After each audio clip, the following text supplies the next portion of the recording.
aniga waxaa weeye dhibaatada aan u arko iyo caqabada haysata dawladda farmaajo niyo waa mid koowaad waxaa weeye in maaragtay ay ku fashilantay dhinaca amniga taasoo keenaysa in ay amniga ku fashilantay dawladda waxaa ka mid ah in maaragtay dad jenaraal ah oo ama amniga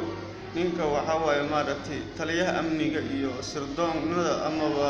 militariga commandoska oo tababar noocyadiisa kala duwan haysto oo maalin kasta in xilka laga qaado ayagoo tabanaan ama maaragtay dhihi karaba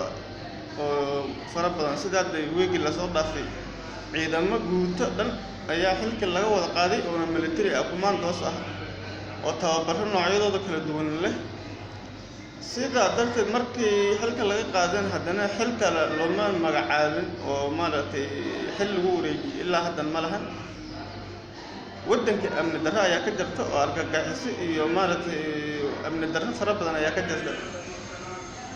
marka haddii maalin kasta dad military ah commandos ama taliyayaal xilka laga qaado shaqo kalena aan lagu bedelin ama loogu bedelin oo lala soconin dadka xilka laga qaaday oo ciidamada ahaa ama taliyaalka ahaa wax ay ka shaqeynayeen inay dalka dibadiisa aadayaan inay waddanka dhexdiisa qorshe kale ka abaabulayaan horta waa dhibaato inteeda leeg sooma fiicneen in laga fikiro war dadkan haddii xilka laga qaaday waddankan amni xumadan ay ka jirto maanta waa dadkan maxaa ay qaban doonaan oo xigta maadaama shaqadoodii loo tababaray oo garanayeen oo intaasoo bilood ama ay u soo jajabeen ama maaragtay ay mushaarkooda ku qaadanayeen noloshooda ku maareynayeen haddana shaqo kale aysan garanaynin marka haddii dadkii shaqadii laga saaray meelna aan lagu ogeyn waddankan amnigiisu noocaas yahay kulley aniga waxay la tahay aragtidayda in maaragtay amniga maalin kastaba qalqalka iyo dhibaato lagu bixi lahaayeen taas ayaa ka mid ah marka in adeerayaalow kulley qof kasta inuu aragtidayda xumaana ma garanayo aniga hadda maanta waxaan ka dhiibanayaa aragtidayda oo macnaha hadda maanta waxaan maqlayaa ra'iisul wasaaraha cusub listi wasaaradihii ku-meelgaarka ahaa listi cusub oo la magacaabayo in loo magacaabo xilal ayaa maaragtay diyaar ah listi kale oo isagana sidoo kale waxaa diyaar ah in maaragtay laga saara wasaaradda oo dad muhiim ah oo xil wanaagsan ama weyn oo muhiim ah soo hayay daraata ayay ahayd dadkii ciidamadii laga qaaday shaqadii laga tiray hadda ilaankaana meel kale aan lagu salaynin wasaaradda cusbeed dad muhiim ah oo taliyayaal ama maaragtay madax ah ayaa hadda listigii la gudbiyey in aan dawladda lagu soo darin